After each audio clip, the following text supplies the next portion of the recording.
Meu amado conterrâneo, povo brasileiro, eu tenho um imenso prazer de estar me comunicando com você através dessa postagem.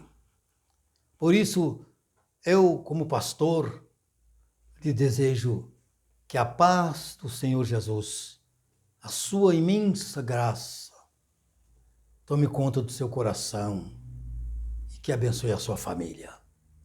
Não só do Brasil, mas em qualquer lugar onde quer que essa postagem chegue.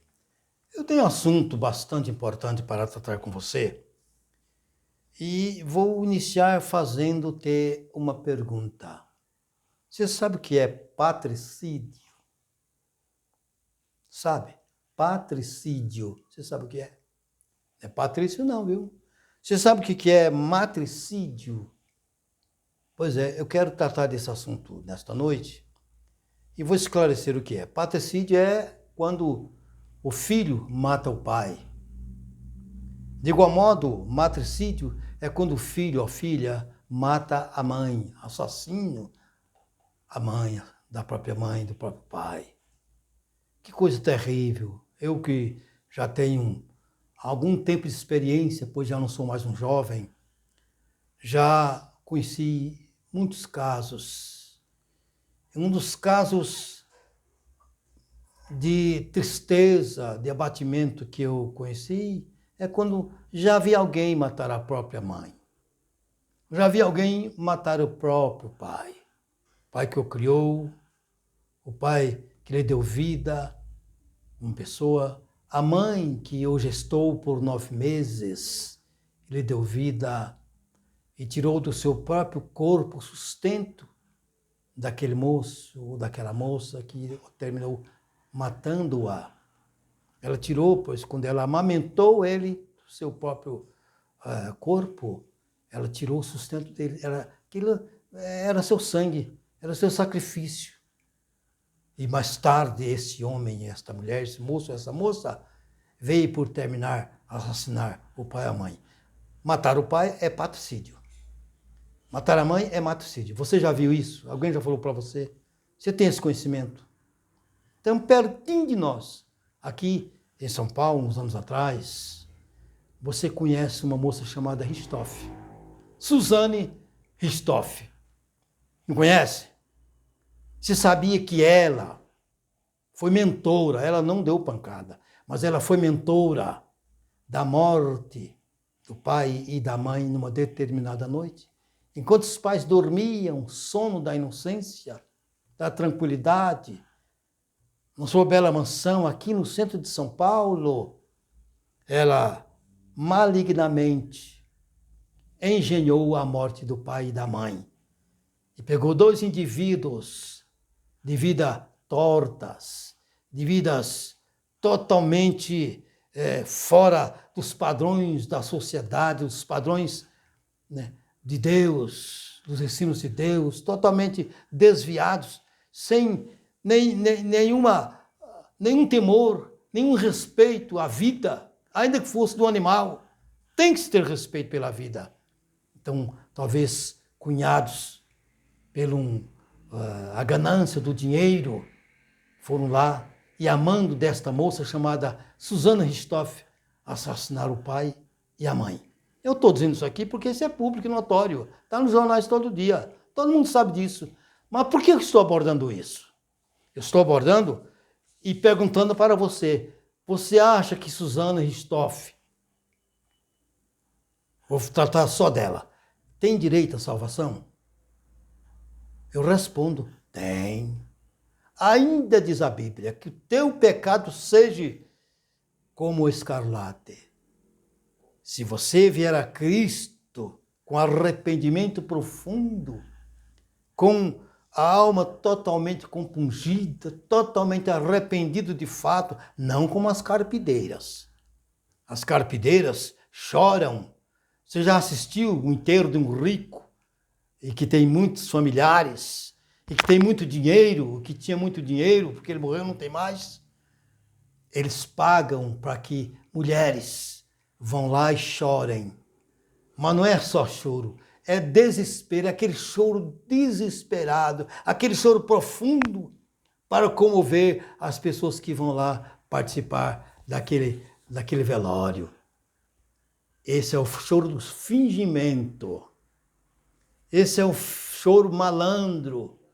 Esse não é o choro do arrependimento, da tristeza, no caso da pessoa que cometeu tais crimes, tais pecados terríveis diante da sociedade de Deus. Então, se houve uma conversão genuína, um arrependimento verdadeiro, eu, Manuel Jerônimo, acredito piamente que esta pessoa foi perdoada para entrar no reino dos céus, seguindo o caminho de Cristo, seguindo a doutrina de Jesus. Ela vai ser salva, sim. Não há impedimento. Embora o crime, embora o pecado fosse gravíssimo, mas arrependeu-se, veio a Cristo e está escrito, aquele que vem a mim de maneira alguma o lançarei fora. Então, partindo dessa premissa, eu acredito na salvação de Suzana Richthofen, se ela viesse para Jesus. Mas o que eu vou abordar para você aqui agora, nesse tema, é um pouco diferente. Dizem aí que ela veio. Dizem aí que as notícias, pelo menos, deram conta de que ela estava seguindo a Jesus numa igreja, numa determinada igreja. Até aí tudo bem. Digamos que realmente houve isso que eu estou dizendo, de fato, e não de fingimento ou de tristeza, aí tudo bem. Agora, essa mesma Suzana Richthofen ser consagrada a pastora, isso é diferente. Não, meu amado, o escândalo, a nódoa que ficou na vida dela para sempre, enquanto Suzana Richthofen viver, ela está com a nódoa, uma mancha muito grande na sua vida. A sociedade vai olhar para Suzana Richthofen, sempre olha, essa moça é assassina. Essa moça matou o pai e matou a mãe num determinado dia. Diga você aí que está me ouvindo, mas foi o diabo. O diabo não. Não vem colocar toda a culpa no diabo, não. Depois que descobriu-se o diabo, então, principalmente no cristianismo, tudo quanto é coisa que se faz de errado, de pecado que se comete e de crime que se cometem, então dizem que é o diabo tentou. Não, tudo não. Tudo. Se tivesse alguém para ser tentado pelo diabo, esse homem é eu e tantos outros. Por quê? São pessoas que servem a Deus. E como ele é o opositor de Deus, ele seria meu opositor. Ele procuraria todos os meios para que ele pudesse me derrubar, me tirasse do caminho de Deus, para que eu não ganhe tantas almas como já ganhei. Aí para Jesus, é evidente. Então, não. Não pode tirar essa culpa de um ser humano para colocar num ser que ninguém vê. Ver a ação dele dá para ver, mas ele mesmo você não enxerga. Então, não foi isso não. Que foi aquela que está manchada para sempre. Pode ser uma crente? Pode. Pode ser uma cristã? Pode. Pode ser uma espírita? Pode. Pode ser qualquer coisa que ela tentar ser. Porém, você, pastor, desta igreja aí, que consagrou Suzana Richthofen, você não tem discernimento das coisas corretas. Porque se você tivesse, você batizaria a Richthofen. Você daria ceia para ela se ela quisesse tomar Santa Ceia. Você daria. Você apontava o lugar dela sentar na igreja. Você sente aqui, Espere Jesus voltar, ele vai voltar. E se você estiver servindo a Deus mesmo de verdade, uma conversão genuína e verdadeira, você vai ser arrebatado no dia da volta de Jesus ou vai ressuscitar quando Jesus voltar. Fique aí. Não diga nada para ninguém. Baixe a sua cabeça. Participe do culto. Lembre-se do pecado que você cometeu e que Deus grandemente te perdoou pela sua grandeza e misericórdia. Porém, colocar Suzane como colocaram aí como pastora. Pelo menos as notícias deram conta de que ela teria sido consagrada a pastora e estava congregando numa determinada igreja e pregando como se não tivesse nenhuma mancha, como se tudo dela estivesse perfeitamente limpo, como era antes de cometer o crime. É escândalo. Você sabe o que é escândalo? Está escrito na palavra. Ai daquele por quem vier o escândalo. Isso é escândalo. Isso aí dentro de uma igreja impede a chegada de muitas pessoas, muita curiosidade, todo mundo quer ver, mas essa é a moça que matou o pai e a mãe, mas ué, e já é pastor, então como é? Qualquer um pode ser pastor? Qualquer um não pode ser pastor. A sua vida pregressa não permite, depende do que você cometeu lá fora, que não permite você subir no púlpito para ser um pastor, administrar um rebanho e cuidar de famílias. Quem pode cuidar de famílias? É quem tem vida ilibada.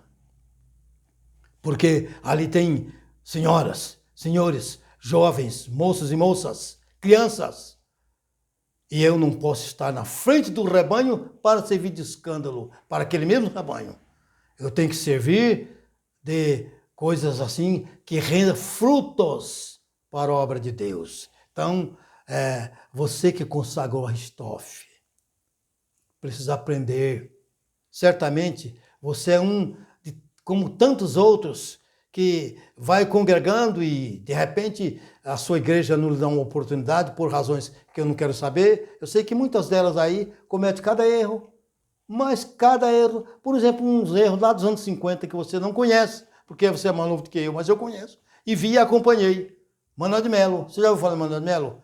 Ele foi fundador da Igreja O Brasil para Cristo.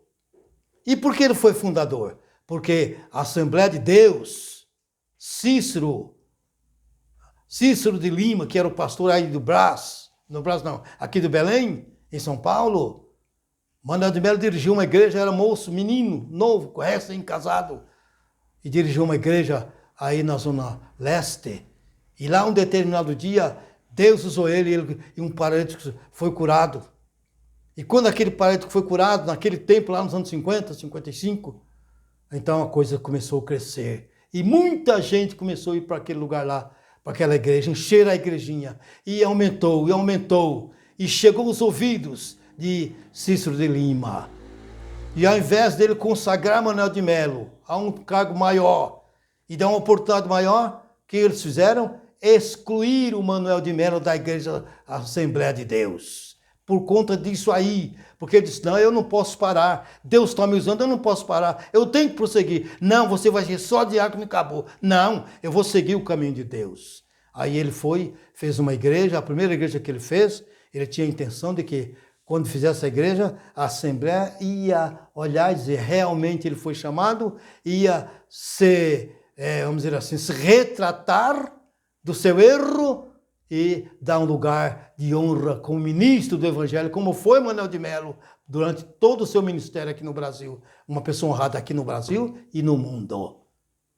De fato, Deus tinha um trato com ele. Deus tinha um trabalho com ele. Mas Cícero de Lima, hoje, saudosa memória, além de não dar-lhe a chance, excluiu. Então, se uma pessoa faz uma injustiça, um líder religioso faz uma injustiça dessa contra alguém, esse alguém não pode se calar, porque o que ele recebeu não é do homem, ele recebeu de Deus. Se ele recebeu de Deus, ele tem que tocar a obra de Deus.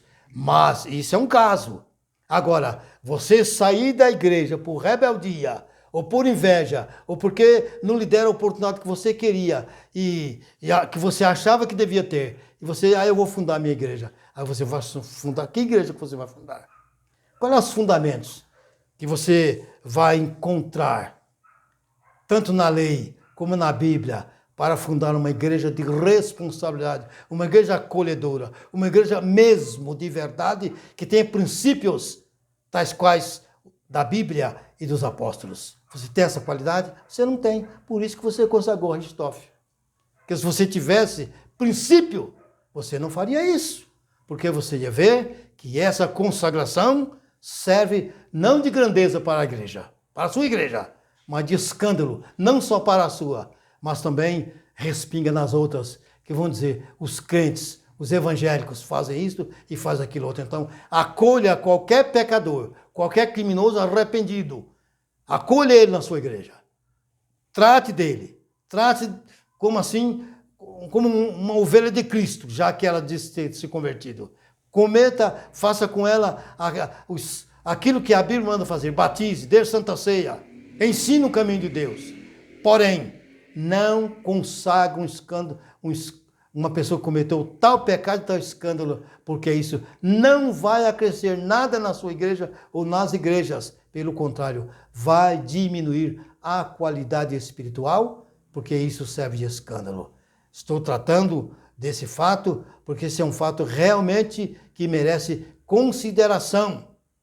Pegar pessoas que cometeram grandes crimes e colocar na sua igreja como pastores e pastoras, como missionários e missionárias.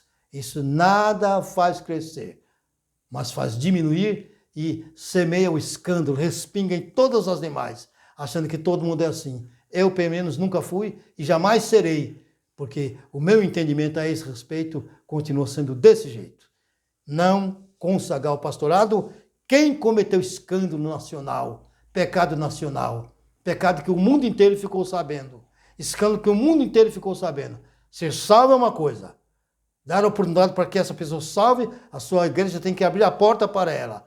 Porém, colocá-la no púlpito é uma outra história que não faz parte da boa doutrina, que não faz parte da boa ética, que não faz parte da pureza da igreja de Deus. Deus te abençoe, em nome de Jesus.